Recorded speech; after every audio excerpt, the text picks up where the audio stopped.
குழந்தைங்களுக்கு ஸ்நாக்ஸ் வேணுமா இல்ல திடீர்னு விருந்தாளிங்க வந்துட்டாங்களா இல்ல நைவேத்தியத்துக்கு ஏதாவது டக்குன்னு செய்யற மாதிரி ஒரு ஸ்வீட் ரெசிபி வேணும்னா இந்த ரெசிபி ட்ரை பண்ணி பாருங்க. ரொம்ப ரொம்ப ஈஸியா இருக்கும், டேஸ்டும் அமக்கலமா இருக்கும். வாங்க அதை இப்ப எப்படி செய்யறதுன்னு பார்ப்போம். இதுக்கு ஒரு கடாயில ஒரு கப் அளவுக்கு பாசிப்பருப்பு எடுத்துக்கோங்க. நீங்க எந்த கப் வேணாலும் அளக்கறதுக்கு எடுத்துக்கலாம். இப்ப இதை மிதமான தீயில வச்சு நல்லா வறுத்துக்கலாம். நல்ல வாசனை வரணும், ரொம்ப கலர்லாம் சேஞ்ச் ஆக வேண்டாம். நிறுத்திட்டு கூட ஒரு 2 நிமிஷம் அப்படியே கலரி கொடுத்துக்கிட்டே இருங்க. அது லைட்டா ஒரு சிகப்பு வரும், நல்ல வாசனை வரும். நீங்க வாயில போட்டு பாத்தீங்கன்னா அந்த பச்சை வாசனை வரக்கூடாது. அந்த மாதிரி இருக்கிறப்ப அதை நல்லா ஆற வச்சு மிக்சியில சேர்த்து ஒரு 3 ஏலக்காய் சேர்த்து பொடி பண்ணி சலிச்சு எடுத்து வச்சுக்கோங்க. இப்போ ஒரு கடாயில 2 டேபிள் ஸ்பூன் அளவுக்கு நெய் சேர்த்துக்கோங்க.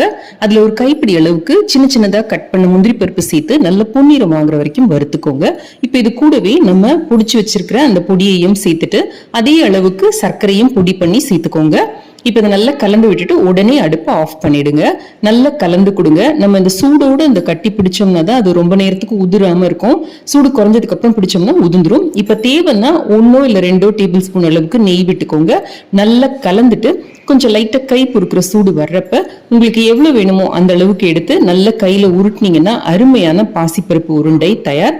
செம்ம டேஸ்டா இருக்கும். ஒரு வாரம் வரைக்கும் நீங்க வெளியிலேயே வச்சு சாப்பிடலாம். சர்க்கரைக்கு பதில் நாட்டு சர்க்கரையோ இல்ல பனங்கல்கண்டோ இல்ல வெல்லமோ கூட நீங்க சேர்த்து செய்யலாம். இத நெய் அளவு குறைக்கணும்னு நினைச்சீங்கன்னா பால் சேர்த்து பிசையலாம். ஆனா அதை ஃப்ரிட்ஜ்ல தான் வைக்கணும், வெளியில வைக்க முடியாது. அன்பா இதை உங்களுக்கு செஞ்சு கொடுத்து உங்களுக்கு ஒரு நன்றி சொல்லிட்டு என்ஜாய். தேங்க்ஸ் ஃபார் வாட்சிங்.